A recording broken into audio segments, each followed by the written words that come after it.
and say out loud one day by myself, where I said, wow, I am nobody's priority. And that can be a very sad statement to make at any age. But what's powerful about that is that what a gift, because I get to prioritize myself. Born in 92 on the block with the Sharks. Come from a different cloth, y'all would get ripped apart. You want it diamond, then you gotta get it in the dark. We dropping nuggets like Carmelo went to Rucker Park. Now we eating from state to state, we scrape the plate. I put my eggs in a basket, took a leap of faith. I took a chance, now we grow and see the impact. Decoding success with special guests, now let's bring Matt. Kate Eckman, after all of these years, finally in person, and based on the conversation we were having before we started recording this, my first question to you is, which I think is going to be rather synchronistic to that conversation, who did you have to stop being to become who you are? I had to stop being someone who self-abandons to keep everybody else happy and comfortable and feeling so great about themselves at the expense of myself and my energy and my well-being. And this has been a long journey, but also a very recent embodiment of not just saying those words, but actually truly living it. And it's kind of like New York City and walking around. It's energizing and enlightening, and also can be a little like, ooh, and lonely. I think when we often make decisions that are really good for us and only us,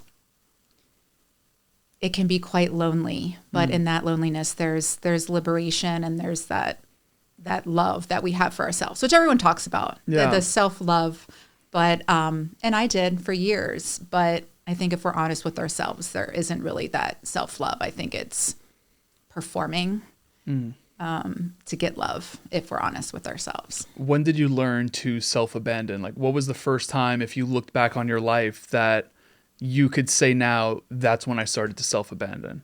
I think growing up, when, depending on who our caretakers are, and when we try to flex a boundary or speak our truth or stand up for ourselves and it's frowned upon, we're punished for telling the truth. We're punished for disrupting the system. We're punished for disrupting the status quo.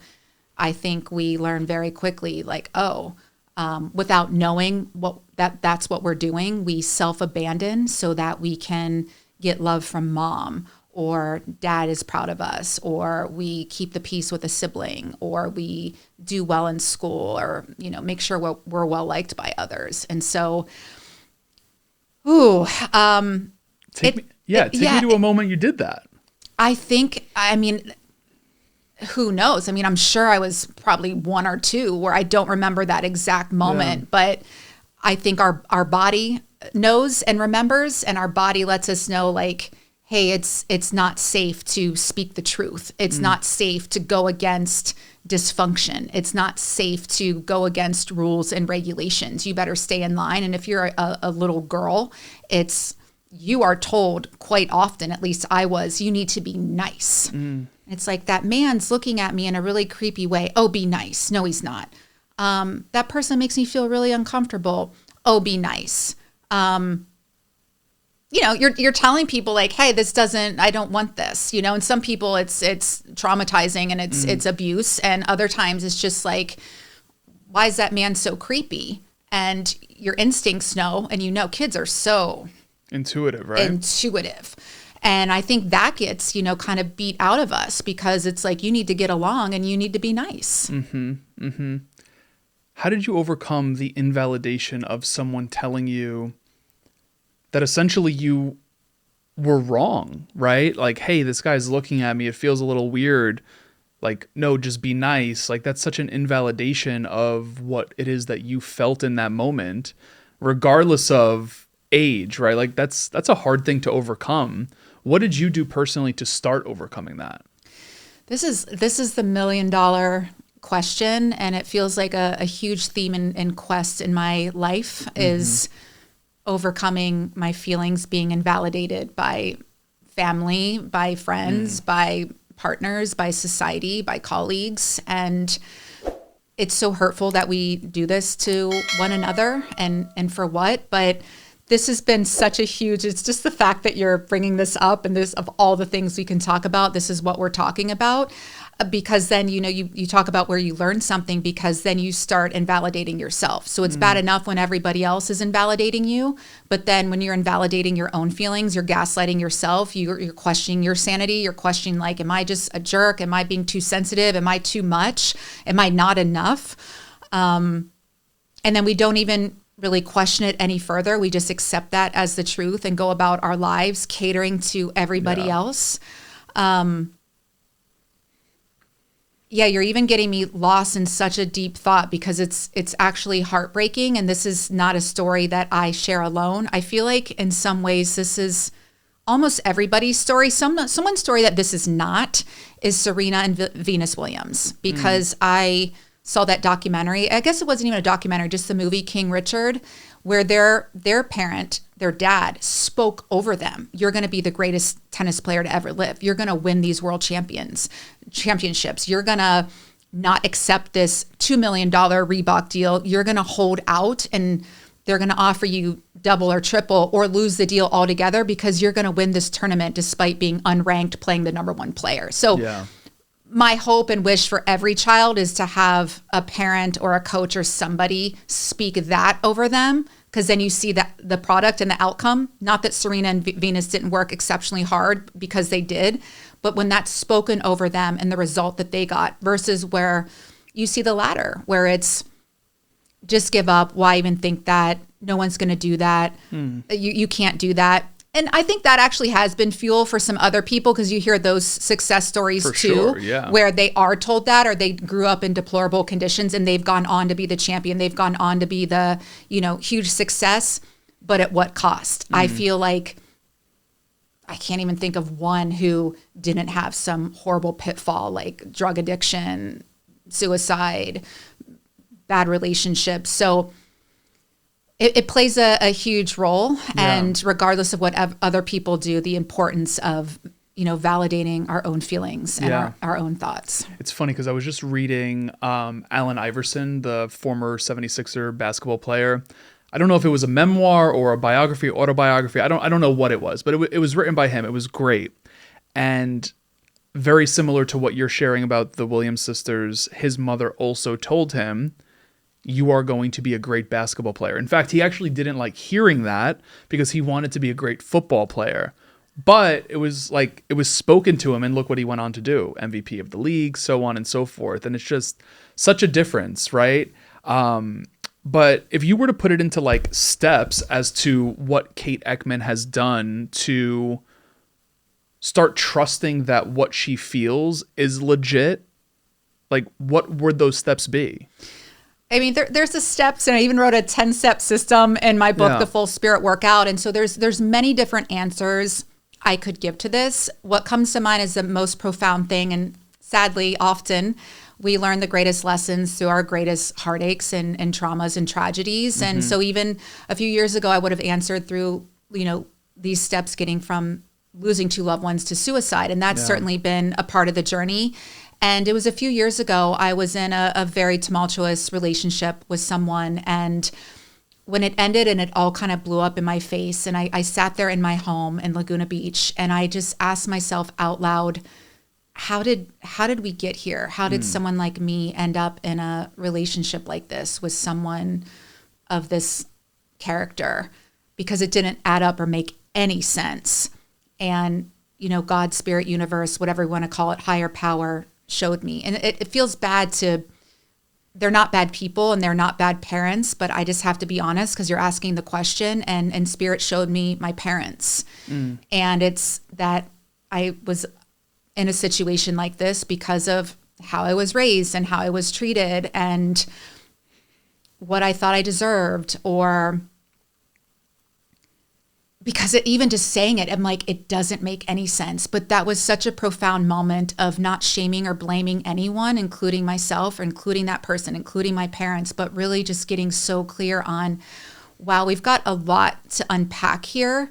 And the era of pretending things that didn't greatly impact us, or pretending that because they loved us, that they also didn't harm us. Like that era is over. We need to start getting really, really real and clear about our journey and how certain behaviors have shaped us in our formative years. And so that kind of put me on a different journey. And I hired a trauma therapist and started really unpacking some key themes where I was able to piece together how I did something like that, or how I got here, or why I was even attracted to a technically dangerous personality.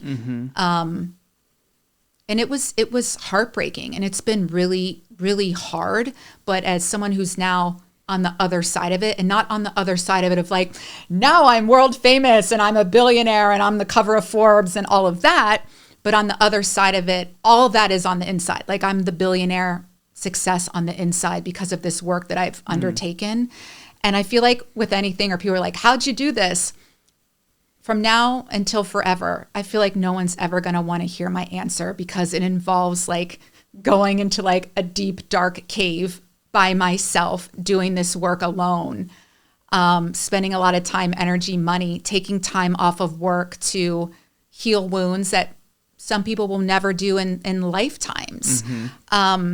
But it was that important to me because I never wanted to be in that sort of situation again, or like take myself and my inner child through so much pain. And so it's been worth it. I hope I'm answering your question.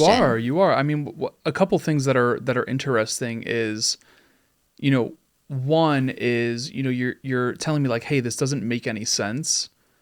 But if I'm being honest, to me, it makes all the sense. Not because you deserve to go through that. Like, I'm not saying that, but I'm just curious, like, do you say it doesn't make any sense because you feel like you should have had a different experience? I feel like I should have been blissfully married to like a JFK Jr. and like living this beautiful life and in a really healthy relationship with my life partner and with friends and with family members and with self, because I come from a great family and I look a certain way and I've been to all the schools and I've done all the things. So that should be a part of my existence. But that's not always how it works, as you know. Yeah. Yeah, go ahead. But wouldn't you say then your should, like what you feel like you should be experiencing, causes suffering? Say more about that. Okay. So for example, if I have a throbbing, I'm just going to use a headache as an example, right? If I have a throbbing headache right now, and by the way, what I'm about to share is something that I have not mastered, but it's something that I now have the awareness around, and I have been trying to implement this as much as I can because you and I are sitting here right now recording this podcast. If I have a throbbing headache and I believe I should be not experiencing that headache, I'm robbing myself of the joy of this conversation, this moment, because I believe it should be different. And again, I know that relationship might be a little bit different, especially if it was with someone that could have been harmful, so on and so forth. But I feel like if we go into things thinking we should have a particular experience, it could rob us of what the experience is there to teach us, take the present moment away, so on and so forth.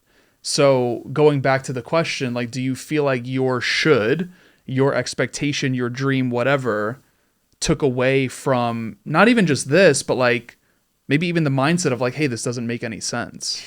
I think we'd all prefer to learn through pleasure rather than pain. Of course. And, you know, I think we'd all want this, first of all, no such thing, but some perfect childhood and like perfect parents, which doesn't exist because we're all flawed and imperfect, and they were raised by imperfect people. And most people, you know, like my parents' generation, it was emotionally unavailable. Like you don't show your emotions. Nobody's like doing trauma healing and like there aren't even these conversations happening. And so again, I don't shame or blame anybody, but at some point it's like we all have our stuff and it's not your fault, but it is your responsibility to heal it. And if you are going to be a parent and make that choice, it is your job to work out your stuff so that you don't project it onto children who did not ask to be here. You brought them into the world. And so I think to your point, it's kind of like we'd all love to just like be loved unconditionally and be in these blissed out marriages and, that. But, I could have married the perfect guy on paper and be married in the suburbs right now with like some beautiful children at nice schools and look the part, but I didn't want that. And I know I'd be bored with that. I think, the gift of some people that I've been involved with personally and professionally is that I've chosen to make it a great catalyst for transformation instead of, I could have gone down a very dark path in terms of getting addicted to drugs or doing other harmful things. But I chose to be like, I really want to work through this. I'm really passionate about understanding why I'm in a relationship like this, why my body chose this person to. Was it your body that chose it or was it your soul? That's such a great question because I said body because one of my favorite concepts is the body keeps the score. And so it's like our body. And then there's, the chemicals and pheromones and all of that stuff. But, when you ask it that way, there probably was a soul contract for both of us. And that soul agreement to, okay, in this lifetime, we're going to come together. It's going to be very tumultuous, and I don't know what he's chosen to do with it. I know partly, and it's not good. For me, it's been like a great awakening, and so I'm grateful, but not to him. People say be grateful for that pain. I'm like, I'm not grateful to him. I'm grateful to me for making this choice to get better. But I would never wish so many of the things I've been through. I would never wish for anybody to go through. And I look now at what's happening with so many people coming forward about abuse that they've endured, and I would never wish for anyone to go through that, but these people are heroes, even just speaking up about it. And when it's so taboo to even speak about, or how dare you, get some powerful person in trouble. So, I think it is all a gift, and I'm getting kind of like lost in all of this and the words and what we're talking about because it's heavy. But what's the alternative of not working through our stuff? I'm not interested in numbing or suppressing anything. I'm not interested in living a lie every day. So for me, I feel like such a success because at least I'm in my truth. And a lot of times it can be hurtful, but then you kind of move through that and you're like, this is so peaceful. We're in a culture and society, especially in the US, it's all about fame and fortune and going viral and all this stuff. But I think we've seen so many examples like that doesn't lead to peace. And so getting to a place of like, I'll probably, unless I can get away for a few days with my schedule, spending Christmas alone in a brand new city, in a brand new home. But that kind of sounds peaceful. If you like yourself, if you love yourself, it sounds blissful. I had some guy, I was having dinner or lunch by myself on the Upper East Side the other day, and his guest left and he said, so why are you out to eat by yourself? And I thought, what a creepy question, by the way. And like a really bad like pickup line, which is what I think he was trying to do. But it's like, it's one of my favorite things on earth to do is to go out to eat by myself, to travel the world by myself. And if there's like someone I'm on the same page with, I would love to have a companion there. But if it's just to have a person or a body next to me, we're not going to be able to connect deeply to have a conversation like this. I would prefer to be by myself. I'm like blissed out, connecting with my waiter. I'm, enjoying the scenery. I'm enjoying my food. I'm enjoying myself because I like myself. So that's why, again, it's lonely because I feel like I'm an alien, like in this own little world where everyone else is kind of living some other script or process or paradigm. And I'm over here and kind of isolated, doing things a different way world where I kind of want to be like, hey, it's nice over here. Last thing I'll say about this, because I know I'm going on a tangent, but it was some celebrity recently, some comedian who said something to the effect of, when he was single and he'd go out to eat and see people like myself who were eating by themselves, like, oh man, like I feel bad for them, or they must be lonely, or how sad they're not with someone. He said now that he's married with kids, he goes out to eat, he sees someone like me eating by themselves. He's like, that's the happiest, luckiest person in here. So I think it's that perspective. But I think my wish is that everybody felt more comfortable with themselves, to go out to eat by yourself, to go to a movie by yourself, to go to Italy by yourself, to do anything by yourself. You're connected to yourself. Because that's my thing right now is I feel like I'm surrounded by disconnected people. Like 99% of the people around me are so disconnected from self. Therefore, they're disconnected from me. It's a travesty. Yeah. Yeah, I get that. You said something that was really interesting. You said, I feel like I'm like a big success because I'm in my truth. How did you get to the place of defining success as simply being in your truth? I think it's the contrast, because not only just so many people are out of their truth, but I think if we're honest, most of us has spent most of our life out of our truth. Mm-hmm. We pretend we're happy at this job, career, home, city, relationship. We pretend our parents gave us what we deserved. We pretend our friends are genuinely happy for us when we succeed and show up for us when we're going through hell. I think we pretend most of our lives. And I think we're performing most of our lives because we're taught that at an early age too. I have to perform to get love. I got to get good grades in school, make mom and dad proud, make the teacher think I'm capable, get more friends that are like, oh, like she knows what's up, get a better job, make more money. So I was just so trapped in pretending and performance, like most of us, like many of us. And so I think then the truth of just being present, even today, even as I was speaking in the beginning of this conversation, I'm like, you forgot to do see, when I just did a slip there, you forgot to do your vocal warm-ups, like little things I do just so you don't stumble on words, you don't do filler words. And I'm like, I think I was just tired, A, and B, just focused on being present here with you, that I'm like, I'm not prepared for this at all. I'm just being in the moment and letting it flow. But see, that performer in me is like, someone's going to be listening to this and be like, she flubbed her words. What is she even saying? She's going on a tangent. She's not speaking perfectly. She doesn't have these perfectly thought out sound bites. Why should I listen to her?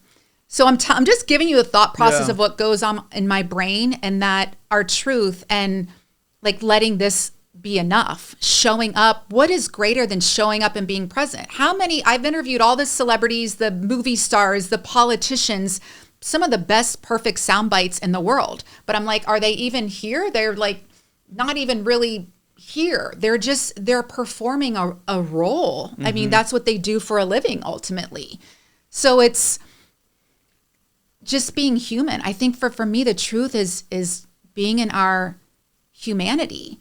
And I know this is hard for people because I try to connect with people and they're not there. They're not there. Yeah, you were mentioning that before we like started recording. Yeah, I get it.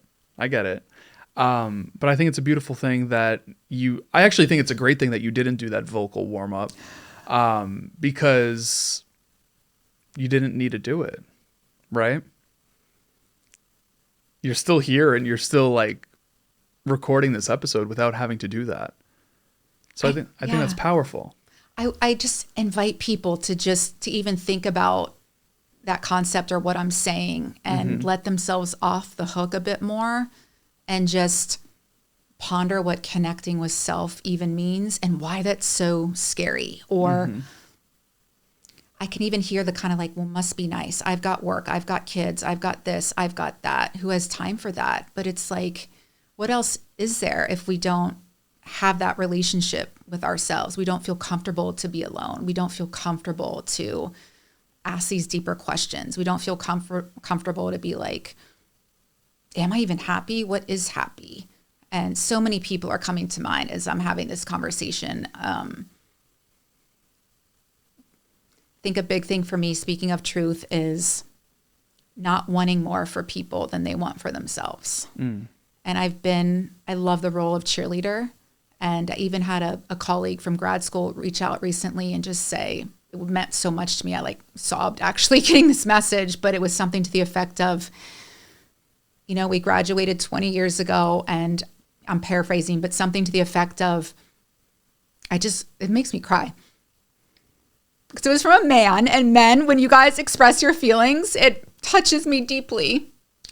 But he essentially just said, thank you so much for pushing me and like believing in me so much. You believed in me more than I believed in myself. And you inspired me to like reach out to these people and go after my dreams and not wait for it to happen, but to like take it and go with it. And he's like, you're a legend, man. And I'm like, me? And that you don't have to like do all these huge, massive things, like be CEO of like $1 billion company to be legendary. I think it's like, again, being present for people and encouraging them. That's legendary. And we see that seldom, actually. My quote unquote friends, like that I don't hang out with anymore. So I'll say ex-friends who can't understand why we don't hang out anymore. It's like, you haven't even acknowledged that I wrote a book. Like, why would I want to go out and have lunch with you? Yeah.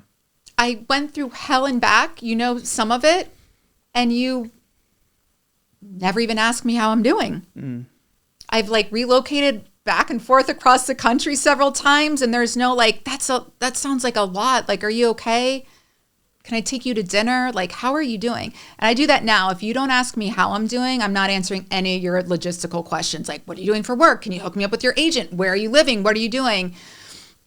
If you haven't asked how I'm doing, like, you don't get any of that. There's a boundary. No, I definitely get that. By the way, I'm so glad we got tears. We're big fans of tears here. So thank you for feeling safe enough to express yourself through that story and through that feedback. And I wholeheartedly agree with it, right? Like, I think it's a good thing to pursue the grandiose, but also not being attached to the grandiose and realizing that the work that you're doing is fantastic, right? I mean, you walked in and you were like, you said like something like, hey, Matt, like this is our year or whatever the specific statement was. And while yes, like I think personally, like that would be incredible to achieve and attain, at the same time, like getting a message from just one person a week that listens to a podcast episode and their life has changed is like one of the most beautiful things in the world, right? So I appreciate you sharing that sentiment, because I think it's important to, shoot for whatever goal it is that you might have, but at the same time, don't downplay how impactful your work actually is already. And I think that's a testament to what that gentleman shared with you. And how powerful that is, and that people don't do it a lot because they assume that, and I've had people speak this to me, like, quote unquote, someone like you doesn't need that, or they don't want to give you more because they're like, she doesn't need it. She's this, that, and the other, where it's like, one of the favorite things I've ever read on the internet is, you don't look like what you've been through. And I know I don't look like what I've been through because I'm obsessed with my health and taking care of myself. And I think I'm very like shiny and bright and happy, but it's a choice, and to lead with that. But I think people withhold that because they don't give it to themselves. Like, we expect people who don't celebrate themselves to celebrate us. And that's been hard on me, because one of my favorite things to do is to boost people up. And I think that's one of my favorite things to do, because I know what it's like to not be seen by my own parents. I know what it's like to not feel heard. I said something really profound to a relative recently, and they acted like I just said I had, cheese on my toast. And it's like they don't even hear me. And I feel like a lot of people feel alone, of all ages, and then feel weird or strange to speak up and say, if you and I are in relationships, say, I feel really unloved by you right now. And for you to not take that as an attack and an insult and then gaslight me and be like, well, you're never around. You're always at work. So how can I love you? You're not here. And be like, that breaks my heart. What am I doing that makes you feel that way? So I stop doing it. And for us to have an enlightened conversation where I say, when you come home and you don't acknowledge me, and you just are grumpy from work, and we don't take those times to go out to eat on Fridays anymore and connect, or you don't ask me about my feelings anymore. And then it's brought to your attention, and you're like, wow, you mean so much to me, I'm gonna like prioritize that, as opposed to like, you're too sensitive. And I think we're all so dismissive of one another, without meaning to be. I'm curious to know if you feel like there's a connection between you playing the cheerleader role in people's lives in conjunction with the self-abandoning. And I'm wondering if there's any like stock you put into being someone's cheerleader so much and pushing them to achieve whatever they want? Like, do you get a certain validation if they achieve that? I think it's partly that. I think the bigger piece is that I want people to feel good about themselves because. And if they achieved feeling good about themselves, does that make you feel good? And like, do you put, that's exactly what I'm getting at. Like, do you put stock in that? And it's like, I helped that person feel good about themselves. Now I could finally feel good about myself. I think that was part of it. And giving it to them felt safer, more meaningful than giving it to myself. And I don't even like saying these things out loud because I'm not that anymore. But yeah, it's like decades of, I hate even saying this out loud. It's like we don't feel worthy of cheering for ourselves, even though we would always, as I'm saying it, our mind disagrees with that statement. But if we're looking at what we're embodying and the choices we're making and the people we allow in our lives and the behaviors we allow, because there's so much lip service to, like you see the people who tolerate being cheated on by their spouse or partner, who in the same breath are like, well, I love myself. I have high self-esteem. And it's like, people who are smoking every day. I love myself. No judgment if you smoke.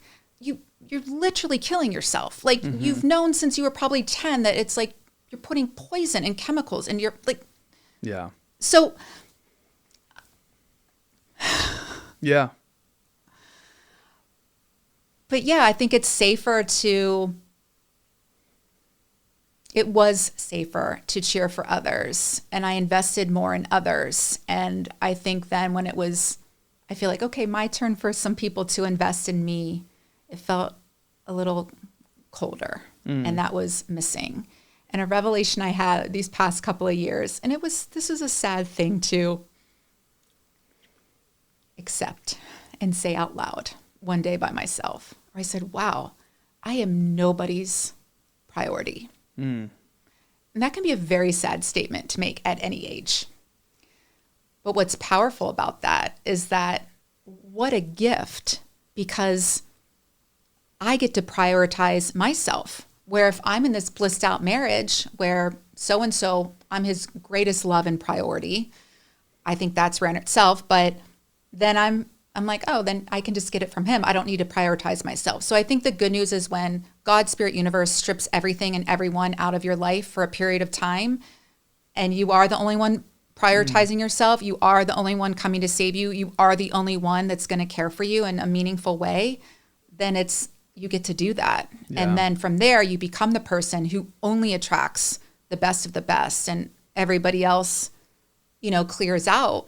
And while it can feel lonely and isolating, it's also so few people get to go through that. I try. If I try, because I think a lot. I'm by myself a lot. I try. I can't think of one person right now who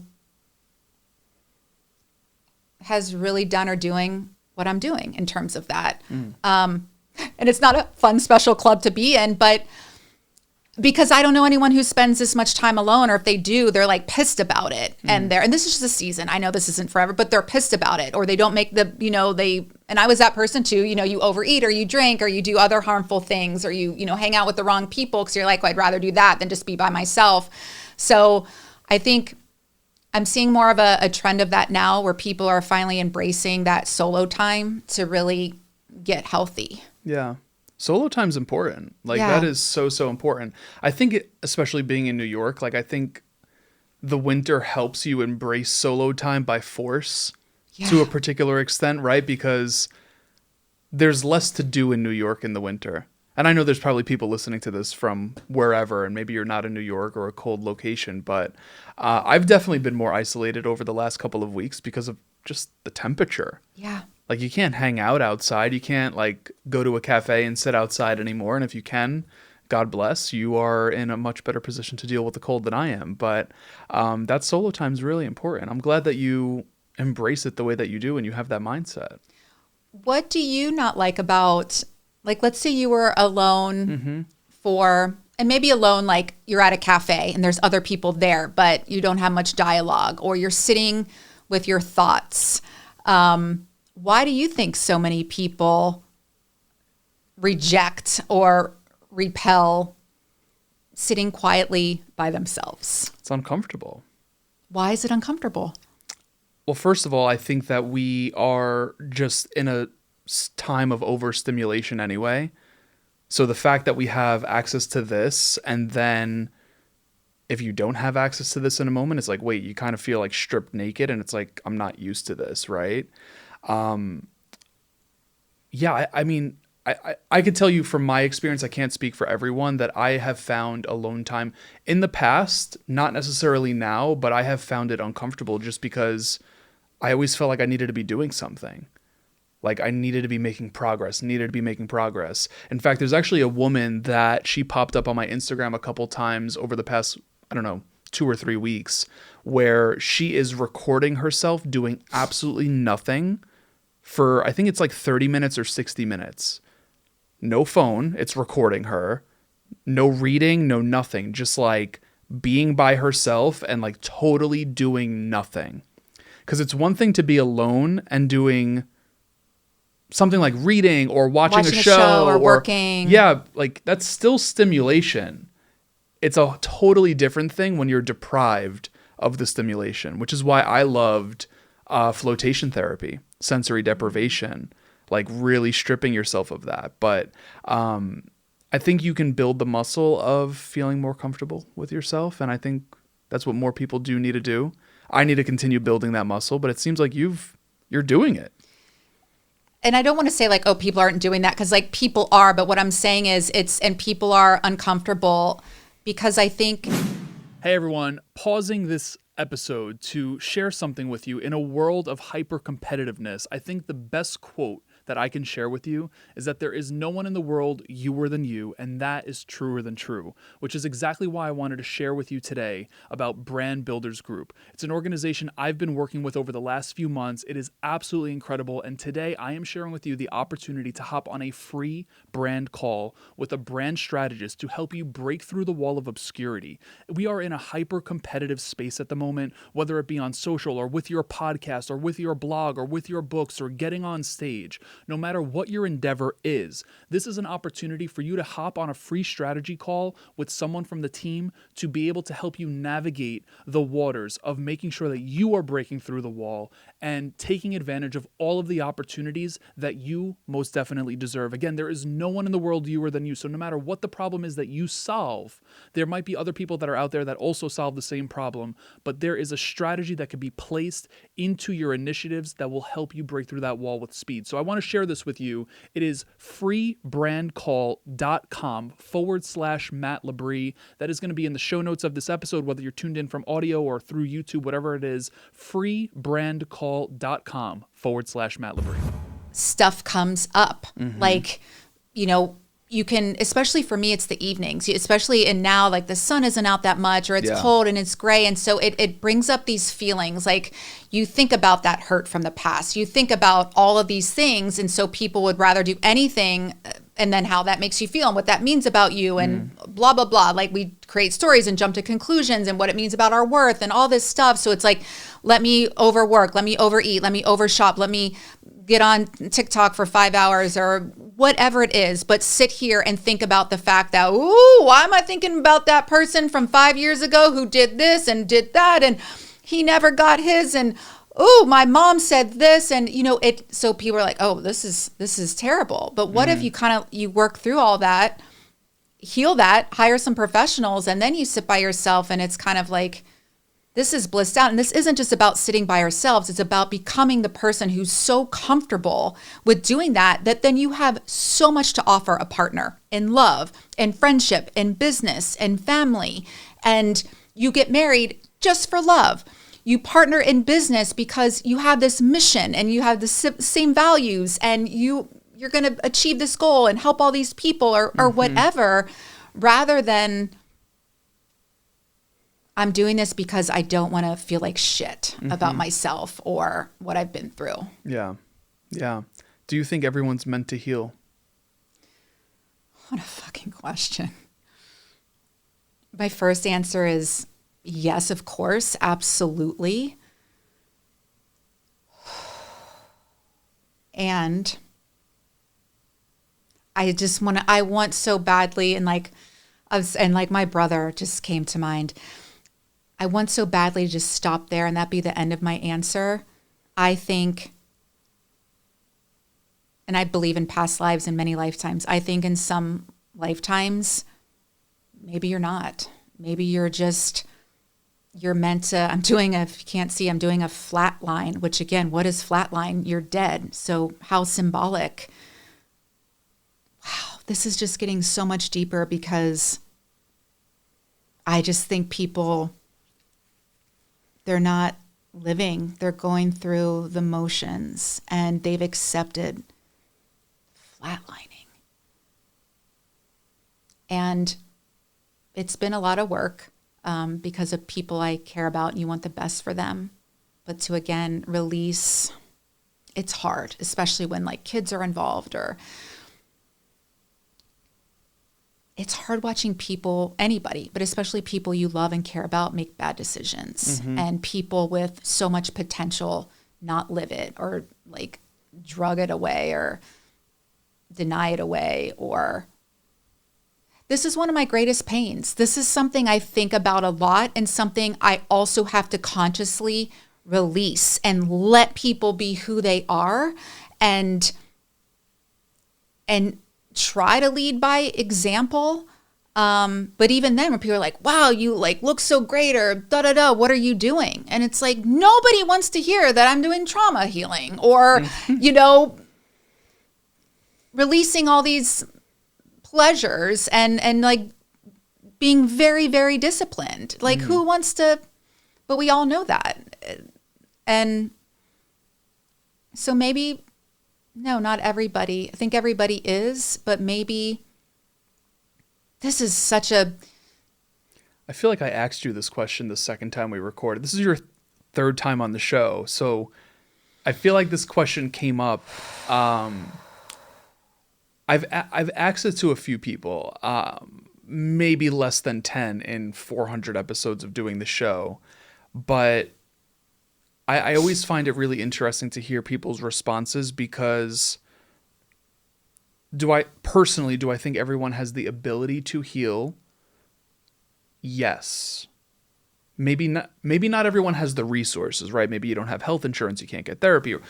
Who even knows what healing means, right? I'm just using that as a term right now for the sake of conversation purposes.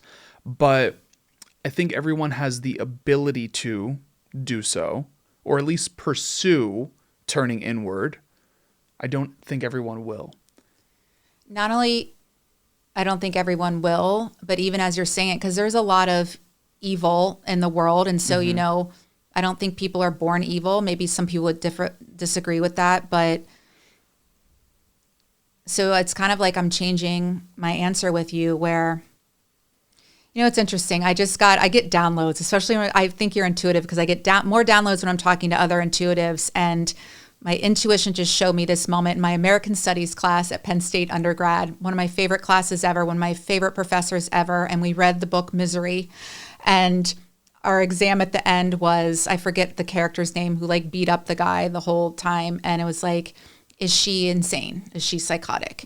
And give me reasons why. And my answer was like, yes, of course she's psychotic and insane, and here's why, and showed I read the book, and I got an A. But when we discussed it at the end, that's why I love this professor, she said, the answer is no, she's not insane. She's not psychotic. She knew exactly what she was doing when she was abusing him. And so it's kind of like that answer where,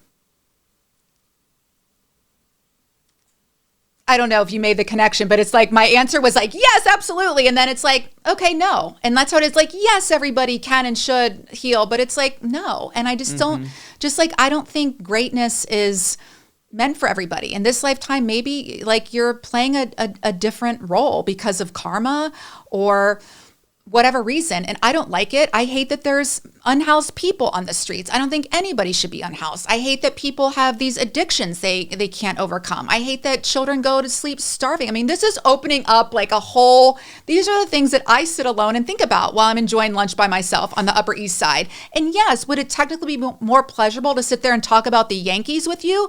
I guess, but like, I'd rather think about these deep topics and then think, well, what's my role in this? And I've realized my role is to heal myself. It's not to should anybody, to tell you, to judge you. And there's a moment here, I'm like, I don't want to sound judgy as this, like I'm doing this work and they're not, or my brother is choosing not to right now. It's kind of like, I feel like my job is to heal myself. And even when I had a gentleman on my podcast who was helping trafficked children, which is deplorable and the by far biggest business in the world, $150 billion a year business, child human sex trafficking. It's disgusting. And I was sobbing in this conversation. I said, I felt so little. And I'm like, what can we do? What can someone like me do to help this? What can people listening do to help this overcome this? So you can heal yourself. And I'll never forget that. And so I can't save all the children. I can't help all the unhoused people. I can't save anybody. But I can heal myself. I'm going on these long tangents and I apologize, and you can edit all this out, but it's like, I can heal myself. And that feels really powerful because I can control that. Yeah. I mean, I literally wrote that down. You were like, hey, like, I feel called to heal myself. And as you were saying that, I was like, but that heals the world. Right? So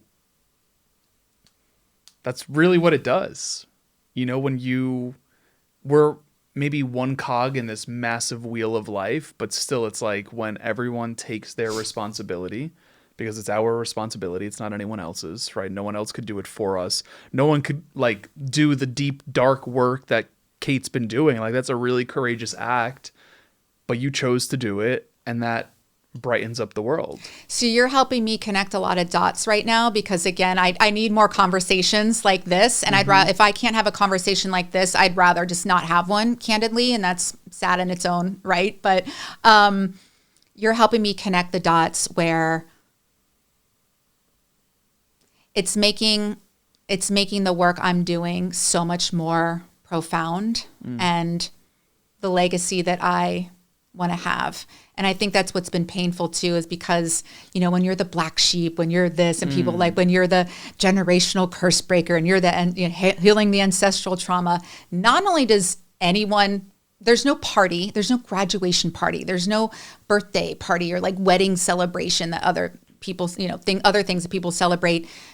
You're the villain. Like, how dare you speak the truth? How dare you disrupt the dysfunction? How dare you speak out about this? How dare you have feelings about how we treated you or just how things are?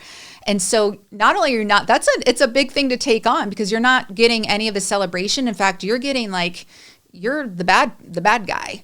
But what you just said is, and why you don't ever need someone to just give you that validation, like, you know, in your heart, you know what you're doing for your children or your niece or nephew or just like your family lineage. You know what you're doing when you have done the work and how you show up for the checkout person at the grocery store. You know how you show up in a conversation like this. And I don't have to speak anything over you. I just think, and you can tell me if I'm wrong tomorrow, that you'll leave this conversation feeling something. I'm not even going to say better. Feeling something. Thinking about something. Seeing yourself in a different way. Asking different questions in the future. But I hope that you'll genuinely feel cared for and seen, and like Kate and I connected, and just what a gift it is. Deeper than any material gift. And I love material gifts. But yeah, really healing.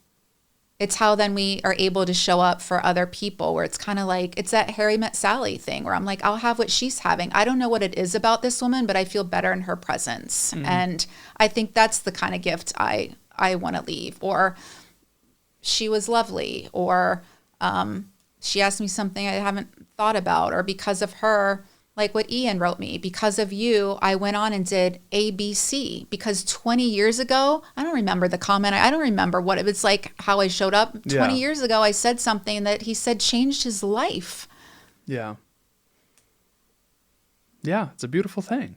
And then we know we've all experienced the opposite. Someone who hasn't looked into healing themselves, who said something to us that's like destroyed us. Mm. All of which was meant to happen. Right? I mean, that's just what it is. Everyone plays a particular role in everyone's life. And I might play a nice role in Kate's life, but I've definitely played a not so nice role in other people's lives. Right? Like it's really interesting the way life is. It's like so interesting. And sometimes I just like having these conversations. I'm just like, I've tried to control so much of it, and it's going to unfold the way that it's meant to unfold regardless, you know, but it's a beautiful thing. Yeah. I'm in like a deep trance in the best possible way.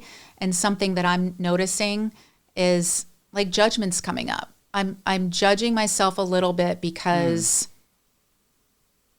it's like no one's ever going to hear this conversation. And why do you think that? What I'm saying is, like, if this were a private conversation, I wouldn't be judging myself at all. There's something, I think what I'm saying is what I'm overcoming and healing from is how I'm perceived. And I got that from my mother. It's like, you need to be perceived in a certain way, which is really fake. And it's so many people, especially in the public eye. It's like these public personas and these masks that we all feel like we have to put on so that we aren't judged. But I'm like, why can't, like, even right now, I'm like, the professional speaker me is like, you're speaking in tangents, you're rambling on. And I do this to myself when I do live television too. I used to do this as a TV news reporter. I'd be doing a live shot. It would be distracting as hell, like drunk people on Miami Beach are like touching me and talking to me. And I have to stay focused and deliver my news story with all this shit going on around me. And it's like 100 degrees and I'm sweating and I'm worried some alligator is going to jump out from behind me. And I'm just like, the producer's talking in my ear. I'm ripping out my IFB and I'm furious because I'm not being perceived well. I'm like, I'm looking like an ass on television. And I'd get home and I'd watch it my airing back and wanting to judge myself how bad I sucked. And I would watch the show back, Matt. And I would be like, your live shot was, this is making me emotional. I'm like, your live shot was literally flawless, like flawless. So I'm like, it makes you feel like psycho. But that's, again, the work I've done. It's like all our shit goes back to childhood. It's like this pressure to be perfect and say it all. And it's like, it's disgusting, you know? And it's just like, you know, provided I didn't like curse or like get sued because I made some like crazy remark on live television. But it's like, why do we do that? Like, I'll say why do I do that to myself? And I'm still doing it right here, like worried about being judged by one of your listeners. Yeah. Because I didn't say something perfectly. I'm like, I hope I didn't offend anybody by saying people aren't doing the work or people can't be by themselves. And I want to call this out because this is what healing looks like too, is like noticing it in the moment. If you talk about like a step and a system, it's like, okay, and what is this about? And then I'm able to go back to what it's about and release that. And those of us with a mother wound or a father wound, this isn't even my voice. This is my mother. This is my mother telling me it wasn't good enough. This is my mother. Like, how dare you say that? How dare you make me look bad? You're embarrassing me. And you see that like all the work I've done and like decades in my life, it still impacts me. Yeah. Because it's like that voice in our head that's hard to shut down. So that's why a lot of people don't want to be alone. I don't think it's our thoughts. I think it's other people, the stuff that's been said to us, where it's like, you know, you have a parent say like, you're embarrassing me because you didn't look perfect or sound perfect. It impacts you. Oh yeah, for sure. I think first of all, I appreciate the vulnerability. I think one thing that we have to be mindful of, and this was actually just shared on last week's episode with a really, really incredible individual. And he was like, Matt, I think one of the biggest things that supports us in overcoming moments like this is really getting clear. So for example, if Kate had a moment of whomever, like enforcing you have to be perfect. It's important for us to then look at that moment and say, was that a one-time moment that I've made true over the course of every other moment? Or like, is it true beyond that? And I think just doing that is really helpful. It's something that I've done after the conversation I had last week with the gentleman that was on the show. And it's like, how many times do we make something true beyond the moment that it was actually in? I think what else is coming to mind is everybody's a quote unquote expert right now. And people are saying the words, but they're not embodying it. And because, you know, you talk about judgment, even myself and the work that I do and who I am in the world. And I've had so many people on my own show, they're like, I've never seen a host do that. Meaning like, I call myself out. I bring up examples that are not just deeply personal, but maybe don't paint me in the best quote unquote expert light or any light, because I just want to be real. And I think so many people are struggling and suffering. And so many people look at someone like me for whatever reason and think that I've got it all together and this, that, and the other. And I never want to be that person, because I see so many of these experts making a fuck ton of money, and they get off stage and they're cheating on their spouses. They're talking to their employees like peasants, like shit. They're horrible people, candidly. And it's like such a disconnect. And good on them that they're marketing geniuses and they can go play a role like Tom Brady can play football. Good on them. And I'm not taking anything away from that. And good job making money. But like, you've made a lot of it by corruption, by greed, by treating people like shit, by manipulation. And I don't have any respect for it. And that's what I'm ready for, like, the tide to turn. And we're seeing it where like the narcissistic jerks are kind of on their way out. They're being exposed. The trash always takes itself out. And then the pure-hearted people who are here like speaking the truth, I think truth is having a moment and where we can just be this. And like, I think you're an expert if you're like able to admit some difficult truths about yourself publicly. While also having the degrees and doing the work. But I'm just kind of done with all of it. That's why I feel like I've removed myself a little bit from some of this, because it's just everyone's saying the words. You're passing the test, so to speak, but you don't really know the material. It's like how I got by in high school. I have an excellent memory. Straight A's. I got to college. I'm like, it's not enough to have it memorized. You have to actually be able to explain why A plus B equals C, rather than just like, it does. I memorized it. Yeah, I get that. I get it. Hey, I always ask these questions on the way out of every interview, but before even getting into that, I've been doing something new. It's kind of like a finish this sentence segment. And I think we've done it like 3 or 4 times, maybe 5 at this point. And I would just like to go deeper into like the identity work of what we kind of just unpacked over the last hour, which has been awesome. So I'm going to read you a sentence, but I need Kate to finish the sentence. You ready for this? Ready. Okay. You'll know it's time to let go of an old identity when...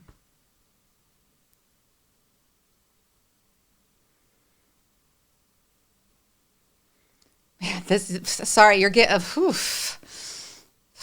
I know I'm kind of just throwing them at you. No, this is like literally, this is so good. I'm usually just speak first thing that comes to mind. You know, you're ready to let go of an old identity when it hurts to be that person.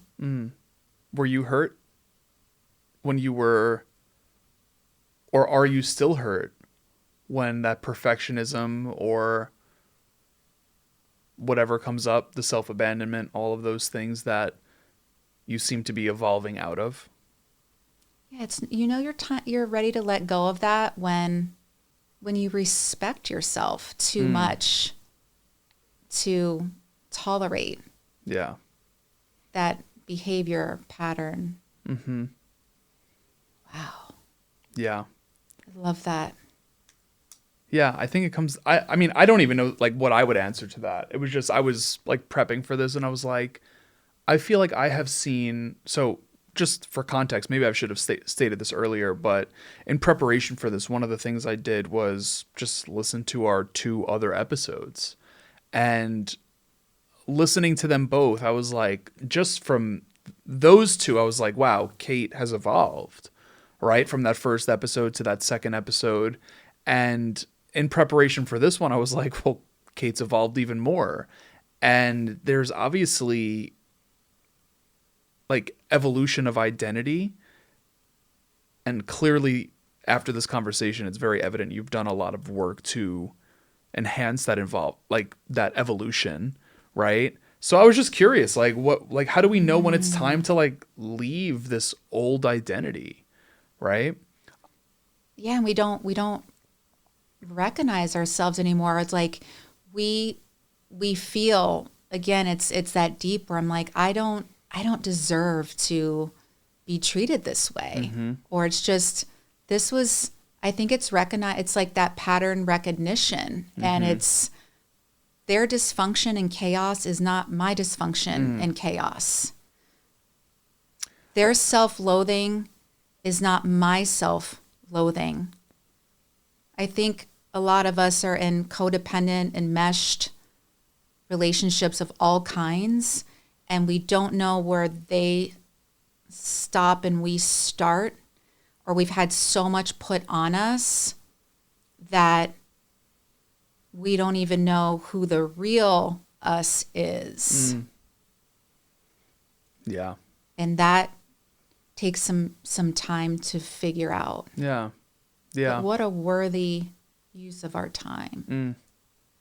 Let me give you the second one. If you're afraid to let go of who you've been, start by embracing a new adventure of self, or get curious about who you feel you are on the inside. Like for me, it's like she's in there. For me, it's that I was such a fierce little kid. Fierce. My mom even says when I came out of the womb, the doctor, and again, I was alive for 10 seconds, was like, ooh, this is going to be a strong-willed child. I don't know what I was doing. I was going to say I wasn't there. I was there. I was 10 seconds old.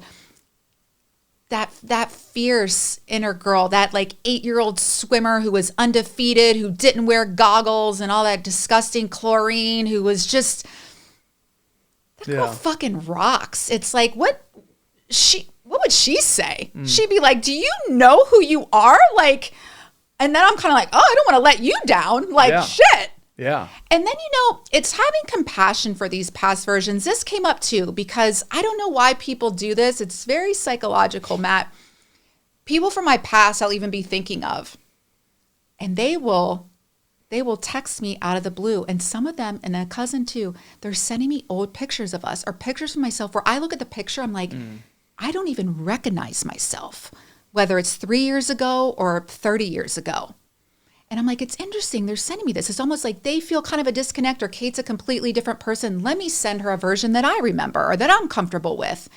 And I look at the picture like, wow. And there's part of me too, whether it's like a fitness thing or a weight loss journey or a health journey or a whatever journey, where I was in my life at that time, on self-worth journey. And instead of judging her, because you see I'm overcoming a lot of judgment, because that was how I was judged my whole life. But I'm like, man, that version got me here. And I love this version. Because even the other day I was like, I'm not where I want to be in my life or career in this current moment. It could change tomorrow or next week or next month. But who I am as a person is way beyond anything that any former version of myself could have dreamed up. And that is like, wow. Because from this place, the other stuff is just like, it's actually the universe catching up with me. Yeah. And to be like, the universe is as powerful it is you got to catch up to little old me. Like, let's go. And they're even like, oh, we see.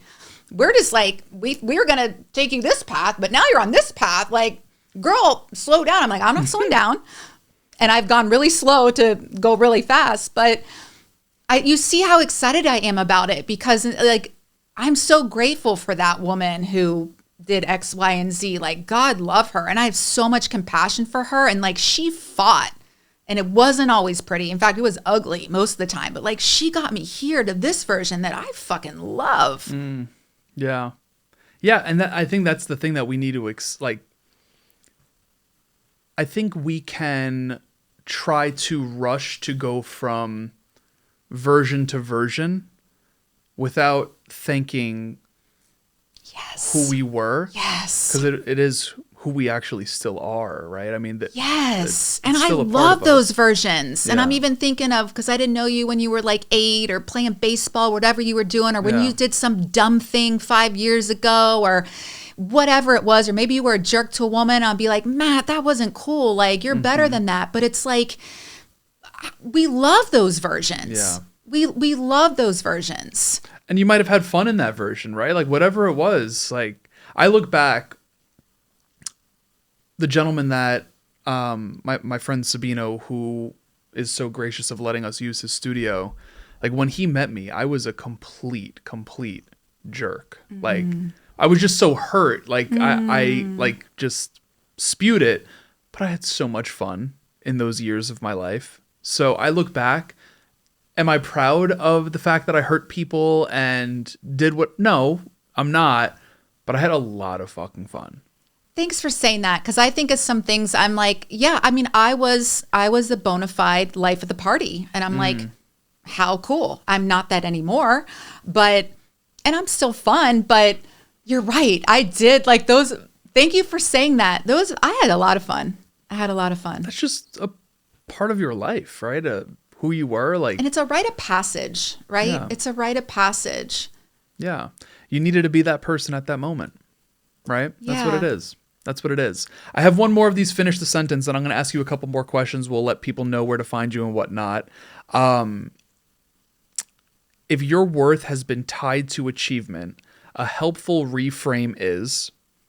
I am worthy because I am. And I think going back to our soft moments, sitting quietly alone, is really feeling that in this moment where I don't look that cute. I'm in my robe and pajamas and slippers, and I'm not, making money in this moment. I'm not saying some smart thing. I'm not doing this. I'm not at some gig. I'm not impressing anybody. I'm not, making other people feel good about themselves.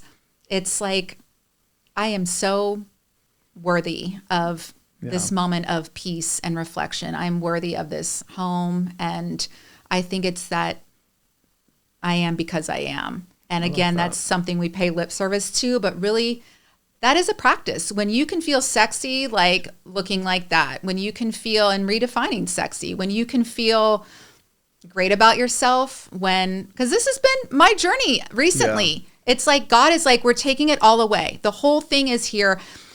Before this big contract, before the dream partner in marriage, you need to feel like you're with the love of your life and the best marriage ever in your villa in Lake Como with the multi-million-dollar contract for the big thing and all of that. If you can feel worthy, not only with none of that, but we're taking everything else away too. And we're going to make you so uncomfortable. Your house is almost going to burn down. You're going to lose your family and friends. You're going to be estranged from almost everybody. We're going to put you alone. We're going to have so much uncertainty and disruption, near fatal car accident. If you can feel worthy and valuable, then it's all yours. Yeah. And it's like, well, why do I have to go through all that? Or why do I have that test? And everyone has that version of that. But it's like, why couldn't I just, I've already proven. What else do you need from me? But I see the refinement that he has done for me in this season, where now when these things come in, I won't sabotage it. I will feel worthy of it because I've done this time. I will be generous in my success. And also my coach said this to me, and I hope that some people can take this, is that when you do get that success that you want, the material success, because usually it's the material success that we want, the inner is not enough for us most of the time.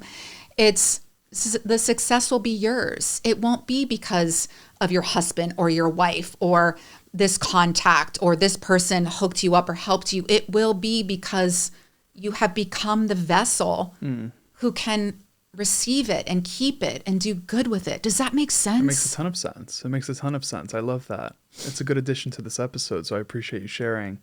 Hey, where do we want to direct people to? Obviously, you're on Instagram. You're podcasting, all of these things, but let's just plug in that stuff now so we can let people know where to find you. Yeah, I would love you to check out my podcast, Rush with Kate Eckman. Everywhere will. you can Yeah. listen to podcasts. It's a YouTube show. I prefer my YouTube show because it's like a TV show, which is my background, and you can really see and feel and hear the emotion there. And yeah, kateeckman.tv is my website for speaking, coaching, all the things that I do. But I think my podcast is something I'd love everybody to check out because it really is these raw, real, in-depth conversations. And my guests are so extraordinary. I'm going to have you on because I know you can go deep with me, but to see people open up about things that they don't normally talk about. And that really is the theme, is what's something you don't normally talk about and being willing to talk about it. And that's why I had to first be willing to talk about it and go there as the host, and then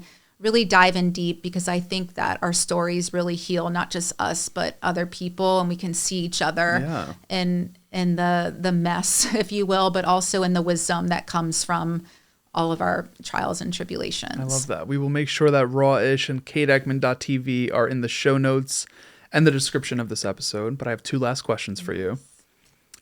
If I knew what you know, how would my life be different? I think you'd love yourself more. I'm not saying you don't love yourself. It's a hypothetical, right? Yeah, it's a hypothetical. It could be for the people that are in the audience. So we would love ourselves more.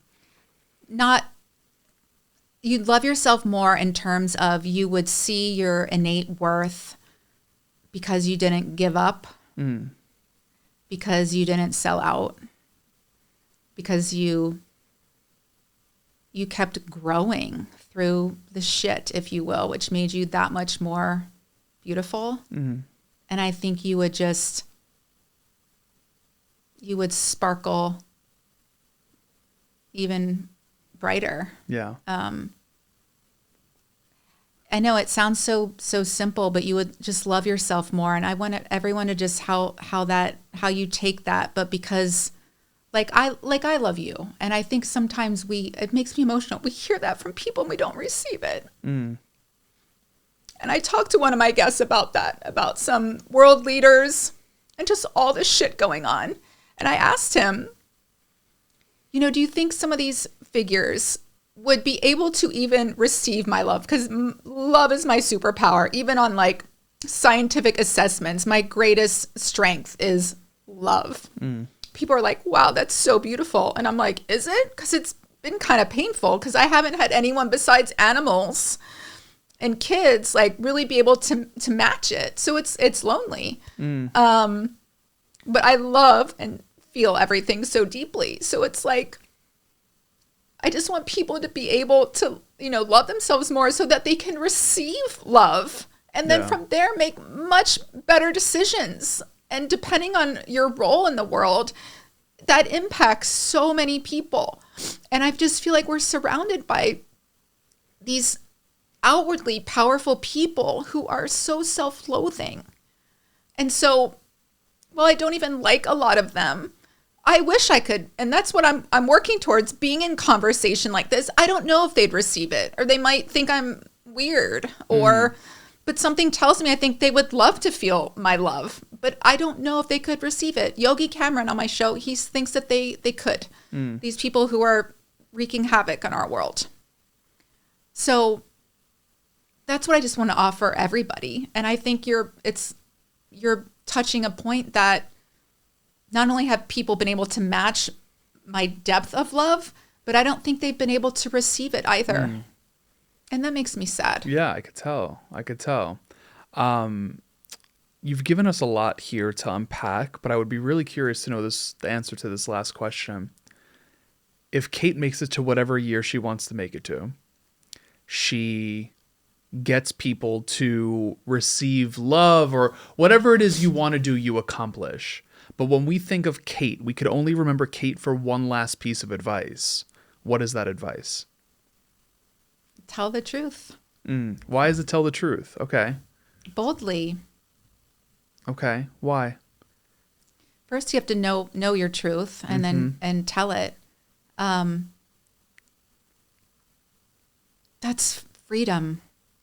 That's wealth.